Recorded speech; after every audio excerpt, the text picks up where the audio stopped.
And I just want to add to what Marvin mentioned. Of course, we've seen this throughout already the last couple of days. I think what's important to know is the context, the history, everything else that was going on in terms of photography when Light Gallery opened. That there were all these different competing ideas about photography emerging. They didn't all agree with one another. They didn't, it wasn't a linear history by any means. And actually, that moment when Light Gallery opens is when discourses about photography become incredibly fractured and incredibly varied. And I think you have to know the whole of that history to really understand why light was so groundbreaking. So I feel, it's like that's the starting point. It's interesting to hear you say that's when there's a lot of competing discourse, because I think maybe this is so obvious as to not need to be said, but there was no internet. There weren't photo books the way there are now. And so while there may have been discourse, there wasn't a lot of place to actually see the photographs. If you wanted to see pictures, where did you go? Before Light, there was Witkin and there was MoMA, but there weren't, it was hard to actually see what Stephen Shore's new work was like because there weren't sources. But photography was also, I think at that moment, it becomes such a part of the fabric of everyday life. You were seeing it in magazines, you were seeing it in television, movies, and it was becoming part of the language, the cultural language, the political language, the social language. And artists were embracing that. That was at the moment where there were the concern about, okay, let's elevate photography as an art form, let's make sure it's in the museum. They'd gotten that far.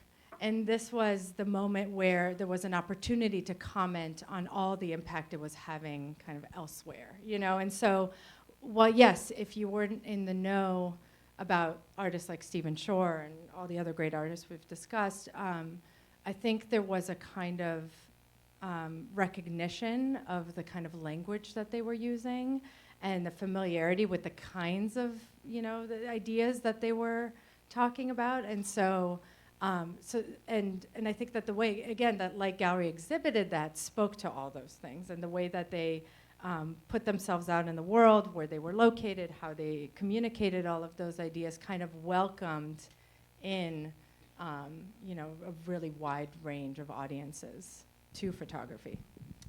And I should mention that I started working in 1974 for a magazine called Modern Photography, so there were, for a photography audience, which was pretty broad-based, there were like 500,000 people, there was popular photography, there was modern photography, there was a newer magazine called American Photography, US Camera had been around. So the idea of, at least we tried somewhat to represent photography as an art form within the context of this basic amateur equipment magazine, that I think a lot of people got their information that way, and some of my memories of Light Gallery is going up there to borrow prints so that we could reproduce them in the magazine. We did an article about Stephen Shore, we did articles that, an article about Robert Adams. In fact, how I met Andy was when I'm stealing your thunder. No, I'm taking my thunder. I was interested in sort of forgotten, overlooked earlier history of color photography, discovered that in the bowels, and I mean sub-basement 3 of the Library of Congress, there were FSA Kodachromes, and wanted to interview. When I wrote the photographers, they went, oh yeah, kind of, but I don't really remember, and I don't see them, and there was no internet. And so I actually made copies of each of their Kodachromes and went to visit the surviving photographers, but I needed money for this. And so I actually went to Modern Photography and said, you can do one of these, make 6 stops on a plane, go any place in America, whatever. But they went, oh yeah, we'll give you a check for $1,000, which was, it was easier than going and applying to the NEA. And it was thus how I first published research about seeing this work, trying to initially contextualize it, and also interview the surviving photographers who were Marion Post Walcott.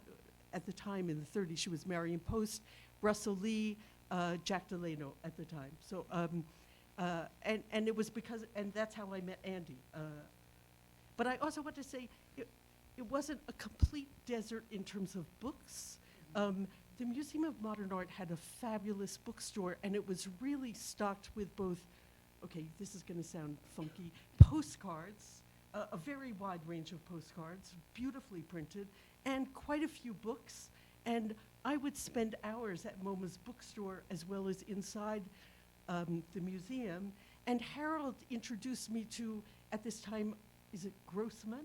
Was like reprinting Robert Frank, et cetera, and was using this new technology called duotone. And Harold explained to me, this is how you get a really rich black, which in the past you rarely got in terms of publishing, et cetera. So there was, in some ways, the world of magazines, but also books was richer than we might imagine at the time. There was also Harvey Zucker had a store, which I think was called a photographer's place. Yes. That was all photography books. And One thing I want to bring up that I've been noticing as we've been talking about this is the New Yorkiness of the Light Gallery story, right? I mean, what was kind of striking about Light Galleries, most of the photographers were not from New York, right? Light Gallery represents a New Mexico, Rochester axis of thinking about photography that happens in New York. And just as people were showing slides of Richard Avedon shows at the Met, right, and at Malberg Gallery, the first big important Richard Avedon show was in Minneapolis, right?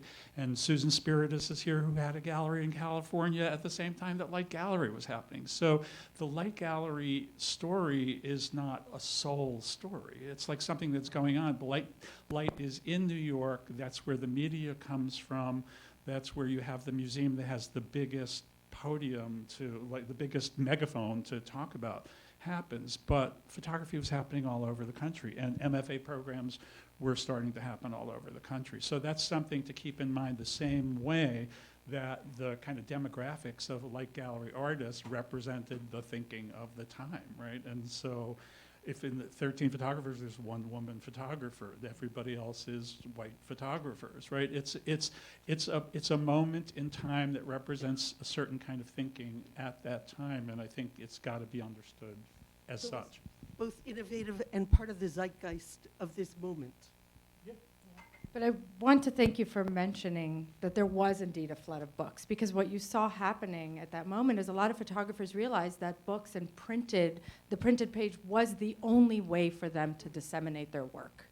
And books were, the proliferation of photography books and photography publications in the 60s and 70s is kind of amazing. And I think part of what Light did was they looked to that and they saw how books were transforming the way people thought about photography, and they translated that into what was in the gallery as well.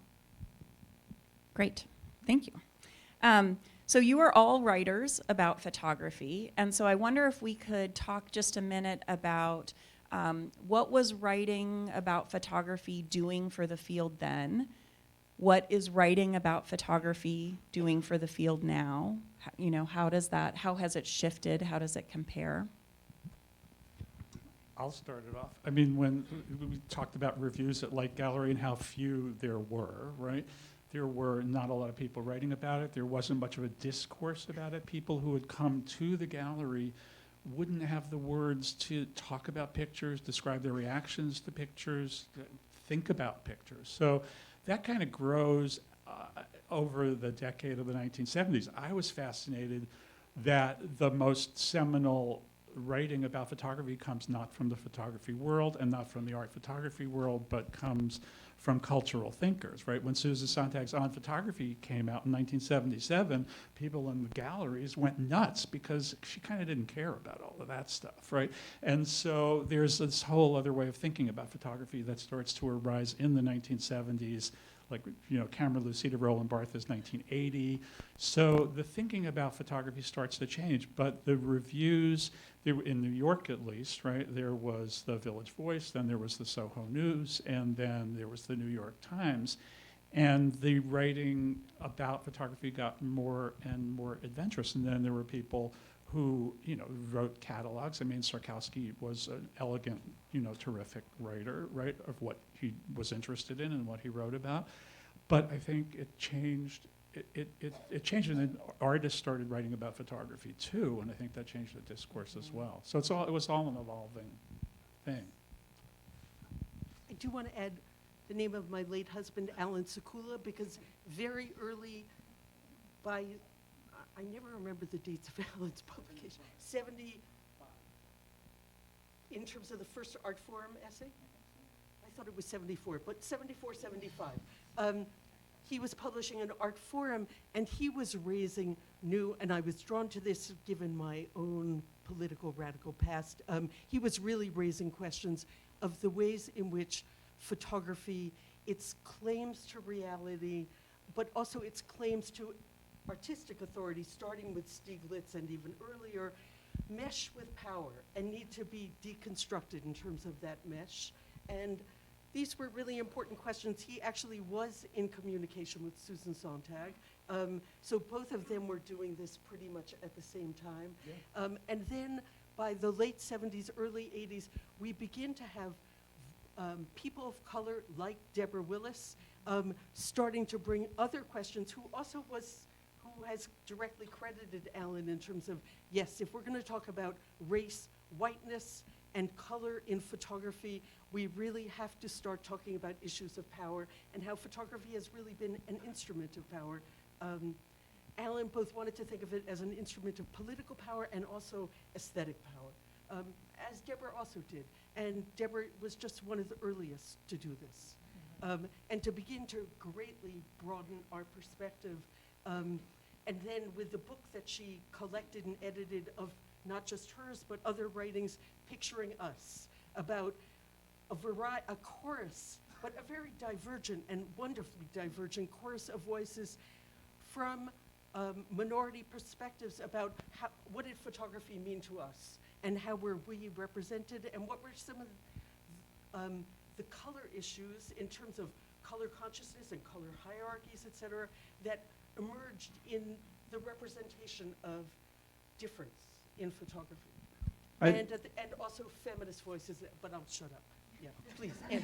Well, to go back to Alan, so I think it was in 74, now I think about it, that his articles in Artforum, Artforum produced a special photography issue in 1974, which I think his article was in. It had a Max Kozloff article in it, several other people I can't remember, but the fact that like the leading contemporary art magazine of New York-centric people like me was devoting an issue to photography, and it helped that John Copeland's was the editor and Max Kozloff was the managing editor, but that was an incredible sort of moment of recognition of photography having become important enough to talk about.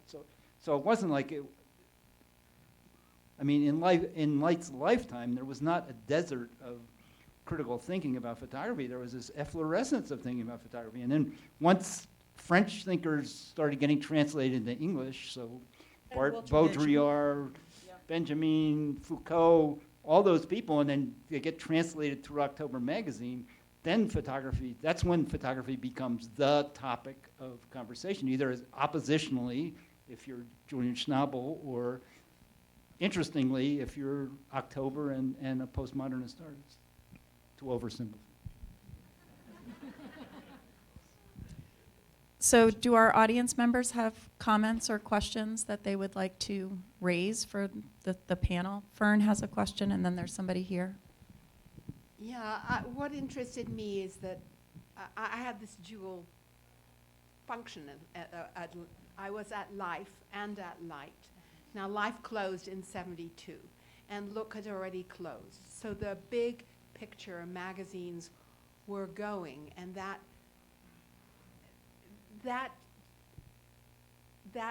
removed an accessibility to a certain kind of photography. It was transferred to television, which is not the same because it is fleeting. It's here, it's gone, and those days you couldn't record. You know, in 72, 73, you couldn't do that. So I think when light became more important, life was disappearing. And it took part of the equation of how Americans particularly viewed photography it took part of the equation away, because there was no life anymore, there was no look. Can I respond to that? But part of what was interesting about the gallery, the growth of galleries, was setting photography apart from its everyday chores, right? And so photography, the galleries didn't look at photography as a tool, right? They looked at it as photography as an art. And so it's an interesting period, right, to see the closing of the magazines. And it's not like art photography picks that up, and you look at the fact that most galleries didn't show photojournalists. They had no visibility in these galleries. Like work about current events or politics had no place in this, right? And so that's an interesting thing about the period too. Even though, you know, I remember when I was at Light Gallery, like Gary Winogrand is working for magazines, Lee Friedlander is shooting stuff for magazines, right? Wayne Michaels is shooting stuff for magazines. Nobody made those distinctions. When Light starts to open, Light and places like that open, distinctions start to happen. Like, I'm an artist. I don't do that. Commercial work is bad. Color photography is bad. Fashion photography is bad, right? And so those kind of distinctions were also like percolating as everybody's renegotiating this moment in time, where, as Andy is saying, you know, it's like follows up on the 1968, you know, Democratic National Convention. The whole world's watching, right?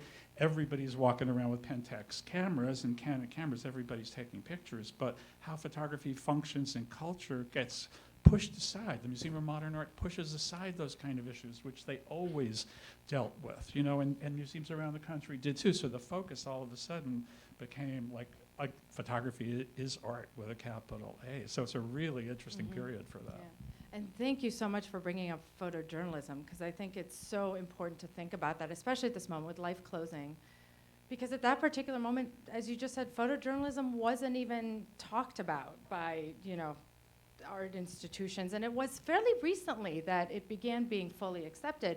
And the kind of desire to push that aside, again, in this effort to preserve photography as a fine art, is part of the reason why, you know, the field wasn't as diverse at that moment and wasn't as broad. And when you see museums and institutions and galleries starting to pay attention to things like photojournalism, that's when the field becomes much more broad and much more diverse.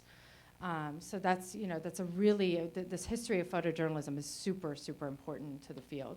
So, yeah. Charles Traub has something he wants to say.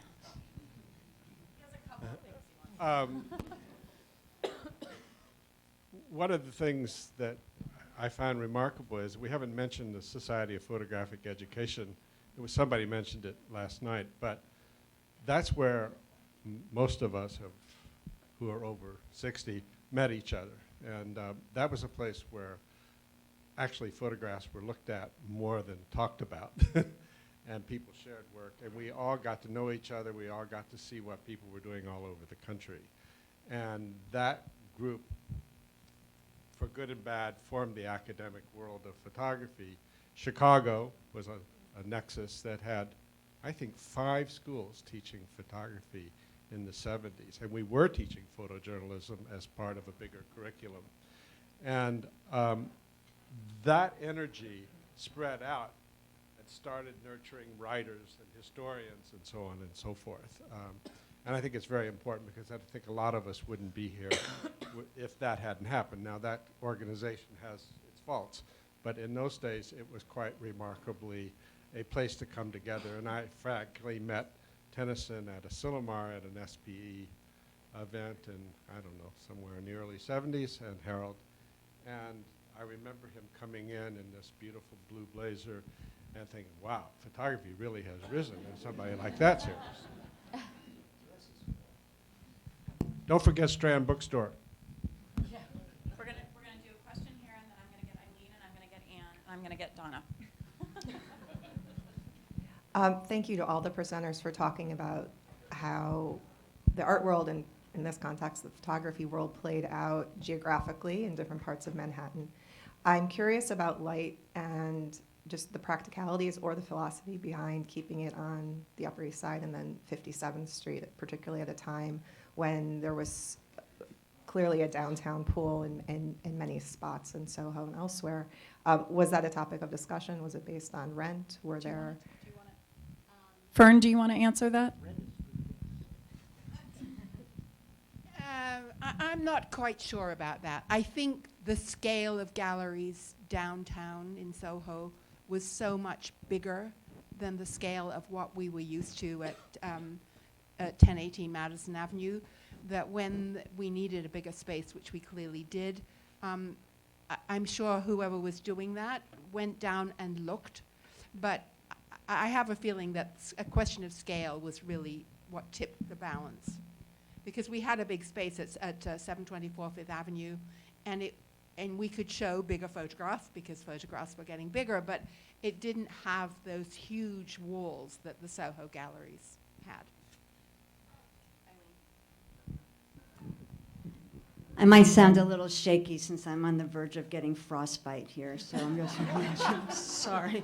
I have two things. I don't know if they're comments or questions, but when Mikel showed that last postcard of Harold's, or we used to call him Harry all the time, but it reminded me that the first three directors of Light were working artists. I mean, and working, not just, they didn't like stop to be the director, but they were working all the way through. I mean, that I know. I don't, Peter and Larry are here, so maybe I don't know their background, but I do know that Harold and Victor Schrager and Charlie were working artists, still working artists. Charlie's still an artist, Victor's still an artist. And I just wondered about that sensibility of being a working artist and working in a gallery. And there's one other thing I'm going to throw in because of what Marvin said about the New Yorkie thing. No one has mentioned yet, I don't think, that Light did open another gallery in California. So I know I'm from New York, but I live in California, and I thought I would just throw that in. Ann Tucker.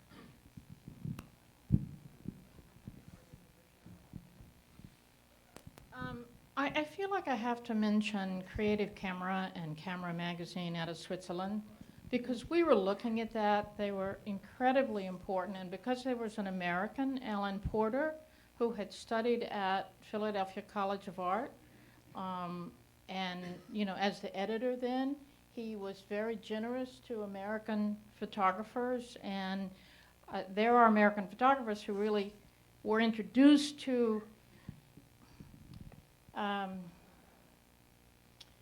the thing is, we used to drive huge distances to go to a lecture. I remember driving to New York from Rochester to go to a lecture. We were so hungry, so magazines like Camera were devoured. So I wanted to bring up that when you say photography is not being used as a tool, don't forget National Geographic. It was the largest circulation magazine for decades. Every library in the United States subscribed to National Geographic, and half the homes. So, you do have to remember that there were these other magazines. And finally, I just want to mention Nathan Lyons. You all know me. I have to. I love Nathan. But, the Eastman House was really important then. A lot of people don't understand that at that time, at that early time, Nathan and John were these two polar differences in the field, two different aesthetics. And when we were at the Eastman House, the one thing we all had was this extraordinary library. And as a graduate student, I could go into the Eastman House anytime I wanted, day or night, and did. And all of us, Harold was there, I was there with Merton, speaking of Light, with Merton, with Barrow, with Harold, and we talked photography all the time, and there were symposiums, the famous symposium at the Eastman House with Winogrand and Michaels, and, oh damn it, my memory. You should have that memory, Stein. But anyway. I don't know about that symposium. Was it the one Sorry. where Les Krims was selling his pictures out of the back of his Porsche? No, that was the first, what became SPE. That was the thing that became SPE. But anyway, there was Rochester. There was an incredible energy in Rochester and a lot going on. Important shows like Social Landscape and Ben Fernandez, which was all projected slides, you know, that I just don't want to be forgotten in this dialogue. I mean, we were driving down, light didn't exist yet when I moved to New York in '70, but when I moved to Philadelphia, all of us would get on the train and come up to light. I mean, it was this catalyst, but we need to remember that there were these other sources. Well, I think you're right, and thank you for reminding us of that. And I think it brings up another issue about the period and photography and what makes an event like this a tricky one to organize is there is no single through story about photography, right? And Light Gallery and the gallery scene represented a certain kind of thing, and there are these multiple photographic areas of interest and platforms, and they're all going on simultaneously, right? So it's really hard to tell a history of the period. So, you know, the fact that things were happening all over the country, the idea that SPE and education is playing a big role in this is really important, right? And I just want to address Eileen's point about artists running the gallery, because I think that's a huge part of the Light Gallery story, right? Is that artists ran the gallery. And I don't remember who said it, maybe it was Harold was saying it when we were talking yesterday, but the gallery, it was kind of a gallery, it was kind of a museum, it was kind of this learning platform, right? And so what made this place, as I said before, so special was this ongoing dialogue about stuff. And I think when artists run that dialogue, it's different than when business people run that dialogue. And so it's kind of fascinating to see the split in people. We talked to Harold yesterday about what that was like, and Harold said he stopped making pictures when he started running the gallery, right? He pretty much stopped.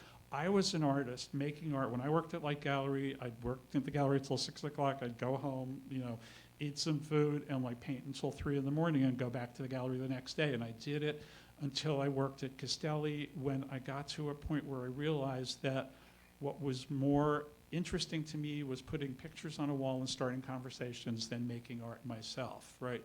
And that was a turning point for me. It was like, if I was gonna, in a funny way, if I'm an artist, it's because I put pictures on walls for people to talk about. I think it was very hard for the people running Light Gallery to make those kind of distinctions. I think there's a certain kind of mindset that turns people into business people, that makes them go out and sell pictures and be creative in certain kinds of ways of putting together deals that maybe was not part of that history. And so I think it's something else to consider, right? What that meant, what it meant to have artists running these galleries, because now alternate spaces make that more possible, but there weren't so many of them back then. Yeah. That's right.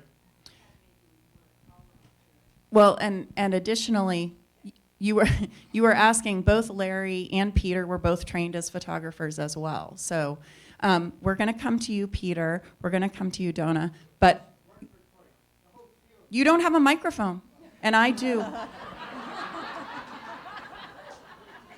I'll hand it to you if you promise to give it back to me. And I'll be sure. Just remember, the whole field was developed mostly by photographers, beginning with Stieglitz and so on and so forth. Sharkowski, Nathan Lyons.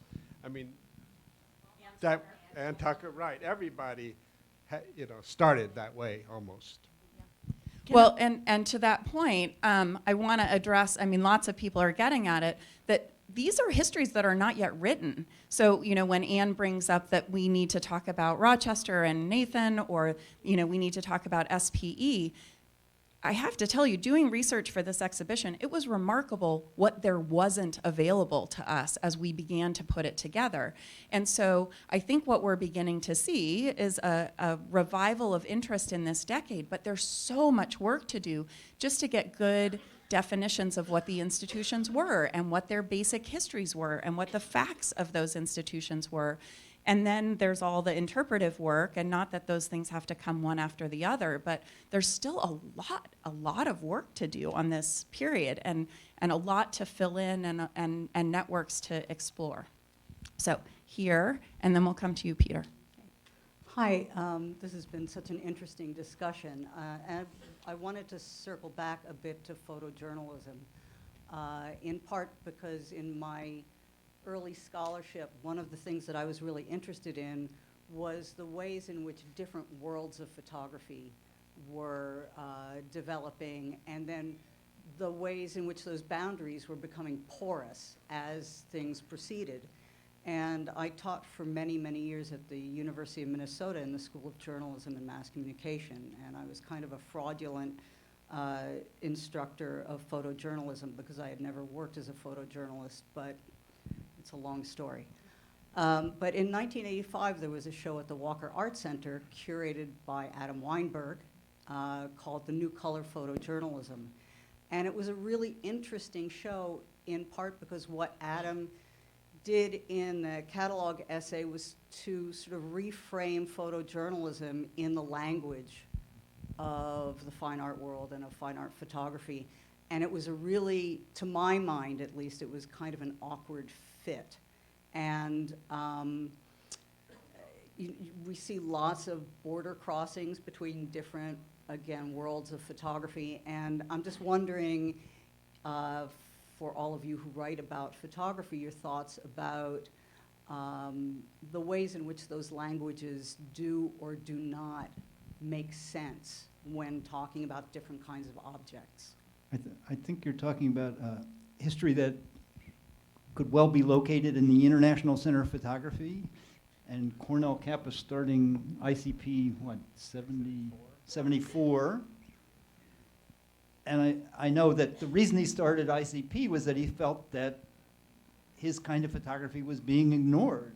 It wasn't at the Museum of Modern Art. They didn't want to have anything to do with Robert Kappa, his brother's pictures. So ICP started out as this kind of, home away from home for photojournalism, and started putting it on the wall, which was one radical thing. And then the other thing that happened is that Cornell turned the place over to people that, went to visual studies workshop, and it became this totally peculiar hybrid of, showing fashion photography, showing photojournalism, showing fine art photography, showing advertising photography made by artists. I mean, that's a story, right? So if you wanted to locate where to tell the idea about how photojournalism came into the art world or got off the page and onto the wall, I think I would start with there.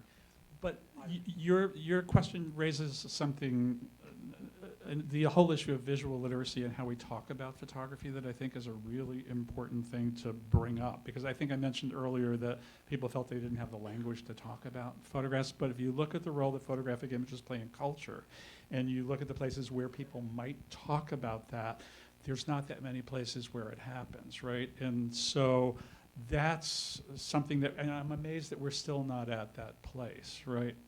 Where photography gets written about either in photojournalism and like the heroic photographer, romantic figure kind of thing, or there's the art photography thing, or there's the history of representation, the role issues of representation. But photographic literacy, and this maybe touches back on what Charlie was saying about SP and education, is something that is really, really important. And the longer I've worked in the field, that's one of the things that's kind of outstanding to me, is the need for that, right?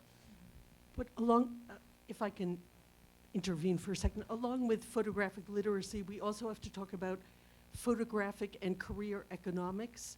And for people who, just as I talked about needing to go to modern photography, even though it was a little infra-dig, to get support to do this research, people who wanted to travel either just to expand their horizons, think about National Geographic, or because they wanted to visit major global crisis spots, had to work for magazines. It's the only way they could support those kinds of interests and careers. And so we've got those kind of other divisions that really relate to economics as well. And since I'm on the subject of economics, I'm hoping for the rest of the weekend, I suddenly realized only last night listening to Fern that I couldn't remember, and thinking then again about Marvin talking about New York and how sometimes we think of it as the center of the world, thanks to John Lennon, et cetera. I couldn't remember when New York hit some Koch era, Mayor Koch era fiscal crisis where everything actually began to implode financially. This was not part of my world, but it affected everyone, and certainly it affected normal careers, et cetera. And I'm sure that it also affected the ongoing history long after I was there of Light Gallery and other galleries at the time. And so I think we also need some economic context to think about this. And I just want to circle back to the point you made, Becky, about the histories that haven't been written, because that's exactly what I've encountered. You know, everybody knows MoMA's history, and that's been written, but there's not all the histories of all these other institutions. And it's interesting because we're hearing right now the names of all these other publications and institutions and organizations pop up that showed photography, and it's, you know, and it brings to the surface how needed that institutional history is, how we need to examine the whole of it. And we're bringing up also institutions that were dedicated to photography, but we have to remember all the other alternative spaces or places or institutions where photography was shown, but they maybe didn't have a department of photography, right? So for example, the Art Institute didn't have a separate department of photography until 1974, even though photography had been shown there since the turn of the century. Hugh Edwards was a photography curator in the prints and drawings department, and in his time there in the 50s and 60s did incredible exhibitions that did show photojournalism, but we don't necessarily know that history because it wasn't a photography department that showed photography. You know, so there's those kinds of layers and layers and layers that I think, you know, again, there's such a need to examine the whole institutional history in order to get this kind of language to, you know, to be able to speak about it. I just wanted to bring up an international, non-New York documentary photographer, and some time I spent with David Goldblatt in South Africa for 10 days a couple years ago. And I said, David, with your remarkable record of what's gone on in your country that you love so much, how did the outside influences that influenced you get to you?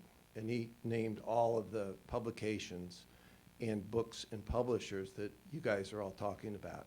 So I looked at his library, which was contained in a bookcase maybe 6 feet tall, 4 feet wide, 24 inches deep. That was his library. And he said, this is how I learned about photography. And particularly mentioned Creative Camera and Camera Magazine. So it's just extraordinary that this, you know, legendary giver to the world used books and magazines to develop his great career and the great contribution he made. We're going to get you next, Susan. We're going to get Irene right behind you first. Hi, I really want to appreciate you all, first of all, to put this into context. Just a little footnote. In 1968, there was a show that Cornell Kappa did at Riverside Museum, which was a little museum that only had Tibetan art. And I'm remembering the husband of her name was Oriel Farb, was the director, and it was at the Master Institute. And I think her husband worked for Look magazine, which is, I think, how the show came. But I worked there on Saturdays then. And the show was called Concerned Photography. They had a little teeny catalog. And I remember meeting Andre Kertész, who was visiting there. And I'll just add that I went to work at Magnum in 1971. And at the time, a lot of the photojournalists were already doing corporate reports as a way to earn money, too.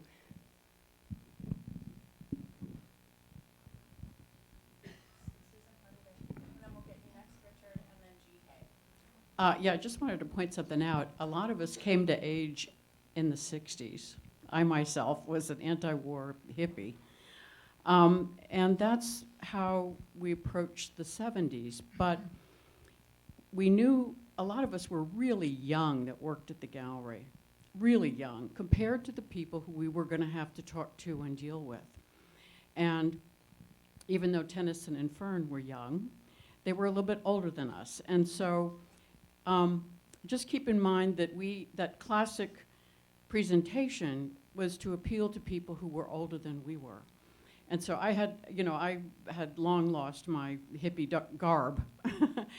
But just keep that in mind, that it was a very irreverent time that we were approaching. And, like, remember, we haven't mentioned Saturday Night Live. It was very influential then. I know Tennyson and Fern always stayed home on Saturday night to watch it. But, you know, we would have these irreverent evenings, and, you know, our openings were pretty wild. And then we would have this classic presentation and a formal attitude towards the artwork, because that's to whom we needed to appeal. Thank you, Susan. So we're going to go to Richard Mizrak, and then we're going to go to Ji-Hae Kim, and then Jack Sal. Can I just say we also haven't mentioned sex, drugs, and rock and roll, but also the Vietnam War going on, and another show which now I can't remember when it was, but the Met doing Harlem on My Mind, which caused a great stir among African American photographers who were basically marginalized, even though the subject was Harlem. So yeah, and this goes a little bit to what Peter was saying about David Goldblatt. So I grew up on the West Coast, could not see all the museum shows and things that were going around, or light gallery shows or any of that. Basically in the late 60s, the way I learned photography was books, and it was Aperture was publishing, and there was another great publisher that no longer, the Graphic Society. There was somebody that was doing Paul Strand books. What was the New York Graphic Society? Anyway, I don't remember. There's several major publishers, which I would go to the local library and check them out, and this is how I learned photography, and I think a lot of people did. So if you weren't in New York and couldn't see shows directly, I never got to see any of these shows that you're talking about. And then the second thing, in California, we also had galleries too. Helen Johnson's Focus Gallery was very early on. I'm not sure when it started. Another gallery that you probably aren't aware of, but which is really important, Grape State Gallery, which opened with an Ansel Adams show in 1974. It had an Eggleston show, Jerry Ulisman, Louis Baltz, and on and on. And then Frankel Gallery came out of that. Jeffrey Frankel worked behind the desk at the Grape State Gallery in the late 70s. So just kind of putting a little broader context on that. Thank you for that, Richard. And Ji-Hae Kim? Thank you for this wonderful discussion. I just want to situate the 70s American photography scene and even light gallery within the context of global history, or even from the perspective of the Cold War. It was Nixon's visit China in 1972. It was the moment of detente, and there was a new Japanese photography show at MoMA in 1974, and we have Eiko Hosoe's photo in this gallery for this event. So I wonder how light gallery or you during the 1970s reflected on this interaction with global photographic scene.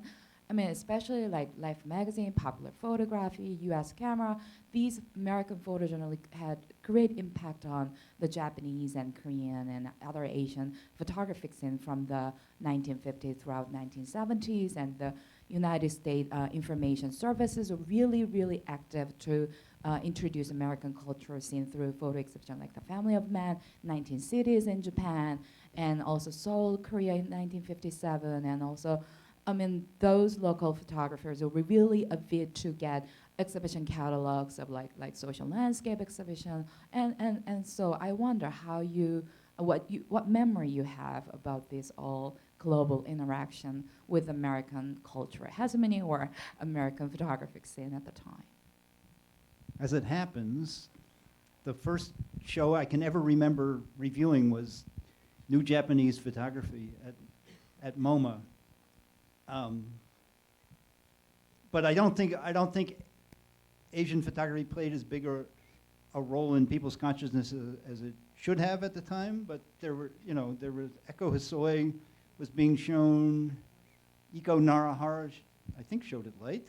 So there were a few photographers, mostly Japanese photographers, and one of the highlights of working at Modern Photography is it had exchange subscriptions with Camera Mainichi and Camera Asahi, and I used to wait for those to come land in my office because the photography was just incredible. I mean, who knew? And I think even today, it's like people haven't discovered how important those publications are to recognizing Asian photography as really important in the 60s and the 70s.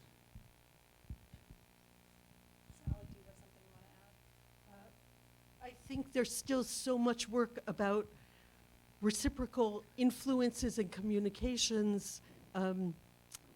Kate Albers is here. I don't see her, but I know she, oh, there she is.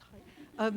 I recently got extremely, first of all, for me, the Sarkowski New Japanese Photography was a revelation, and while in some ways he was very conservative as a critic, it was so much a new look at, wait a second, what else is going on in another part of the world? And I mean, I still remember thinking Oshinjuku was a revelation at the time.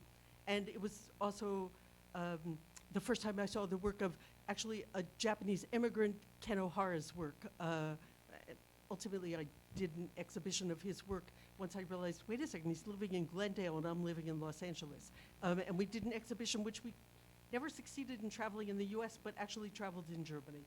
But where I just lost my, even now there's so much more work.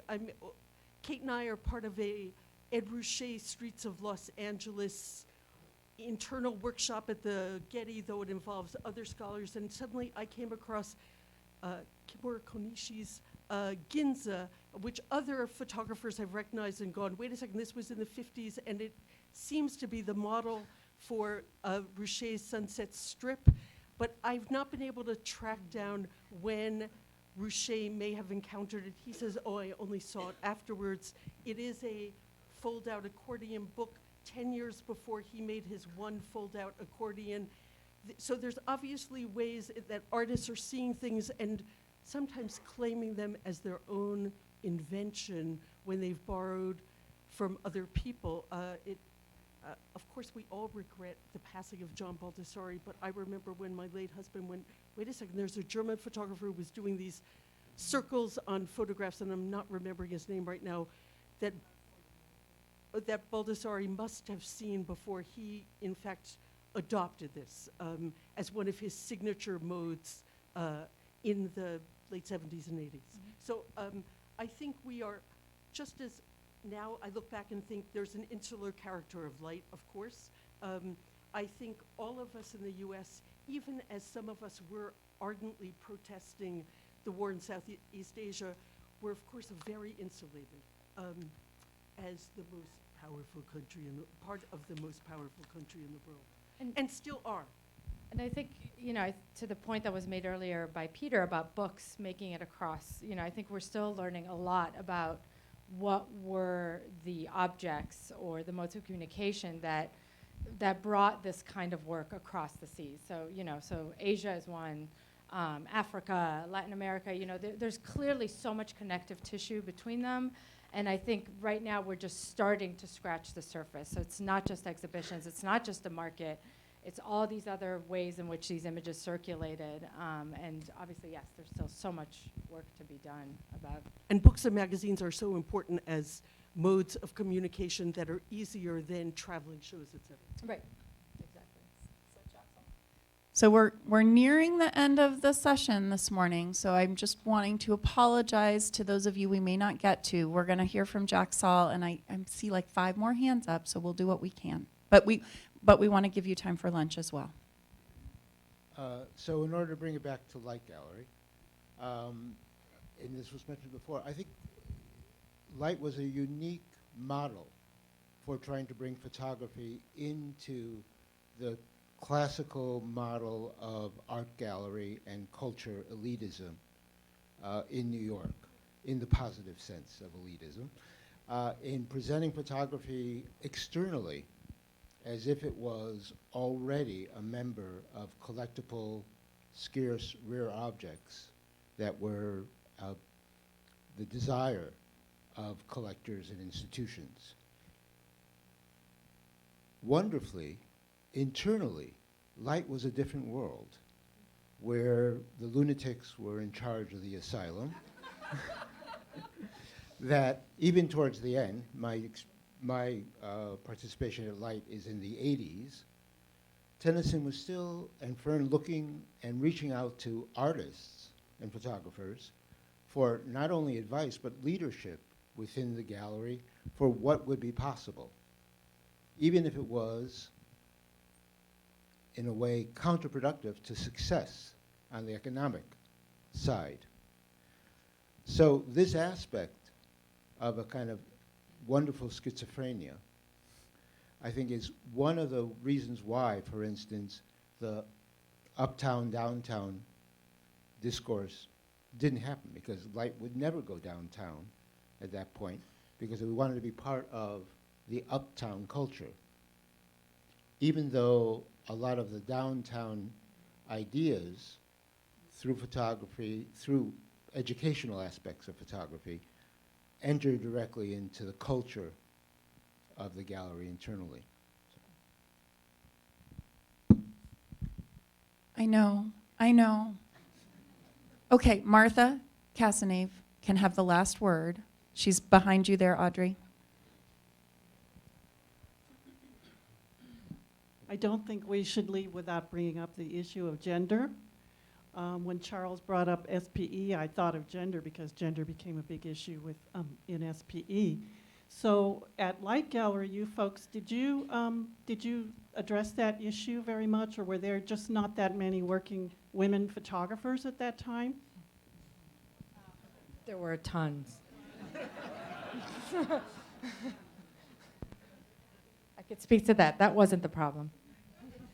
I don't think we're the people to speak to that issue. We weren't making those decisions. I know that when I went and worked at Castelli Gallery, I worked with mostly women photographers and championed women photographers, and gay photographers, and started to work with people of color and have done that ever since. And I think it goes back to what we were saying before. Light Gallery represents a certain kind of mindset. It's interesting to see the people. It's interesting to see Linda Connor here. It's interesting to see Eileen Cowan here. It's wild to, I went back and I looked at the list of gallery shows, and it's kind of surprising, right? But it's not. When you look at the context of the time, it was a big kind of white guys club, and that was the truth of it, and that was the power structure of it. And those guys lived a long time, and they kept that power structure in place. And it wasn't until other generations came up and people started opening up artist spaces and realizing that they were going to have to represent themselves if the institutions in power were not representing them. That's when it started to happen. So I think it's kind of partially it's an elephant in the room, right? And it's a reflection of the time, and luckily times change, right? But I think you're certainly right to bring it up. And were people thinking about it then? I don't think so. I don't think people were.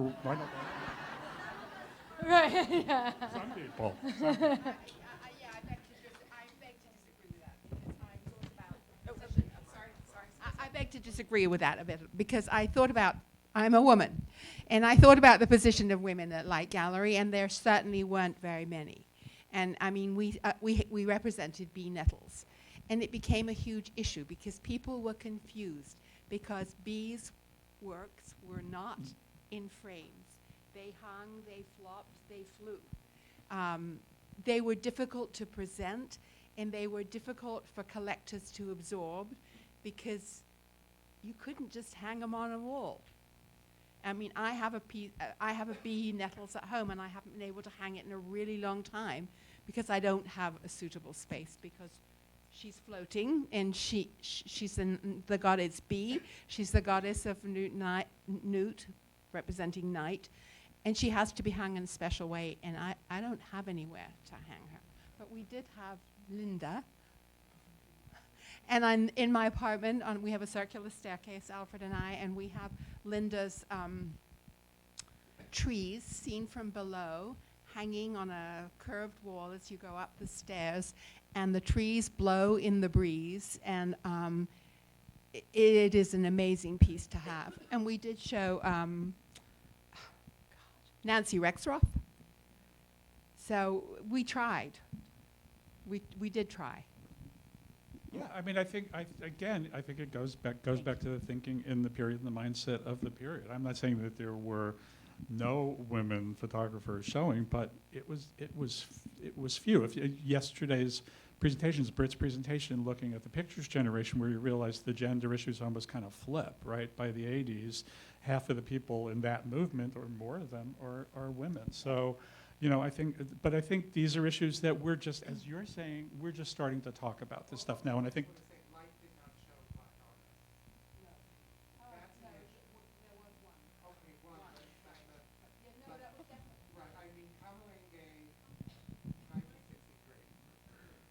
I mean, the great early collective of black photographers started by Roy and by a number of brilliant photographers. It was 1963. The Black Photographers Annual was 1971. Deb Willis's first exhibitions were in the 1970s. She was a curator of photography at Schomburg. This is a real issue, and I think that I'm not, you know what I mean, Fern. I'm not casting blame, but I'm saying that there was an incredibly active. Last night when I sat and listened to the keynote address, I was in a great deal of pain because for 40 years I've been at this. For way longer, the brilliant Deb Willis has been at this among a number of extraordinary photography historians and curators. And to find our work ignored, but much more importantly, to find every major African-American photographer ignored and glossed over was an affront. It was insulting. It was shocking. And it was unacceptable. This is 2020, and it was painful to sit there. I think Light did some very good things. It set into motion a much more open-minded idea of what it was really, truly great. And it was honorable. And it's interesting that some of the people who left Light, like Sally and Marvin, went on to careers that in fact championed the very artists that I'm talking about. But I think we have to remember that when human beings are sitting in a room, and the brilliant artists and photographers that we have struggled to support, and watching artists like Gordon Parks and Roy and Lou Draper, who's one of the great modernist photographers who now still doesn't have the visibility he deserves, it's a very painful thing to experience for some of us who've been in the struggle for 40 years. Well, and I think that those kinds of issues will continue to be discussed this afternoon. I think we'll hear that in our panels this afternoon as well. So at this point, we'll break for lunch on our own. In your packets, you have a thing that looks like this, a little map that lists local places that you can go for lunch. If you don't want to venture out for lunch, there are snacks still in the lobby if you'd rather chat with your colleagues during the break that we have. But we'd like you back at 1:30. We'd like to start on time, please. So we'll see you here then.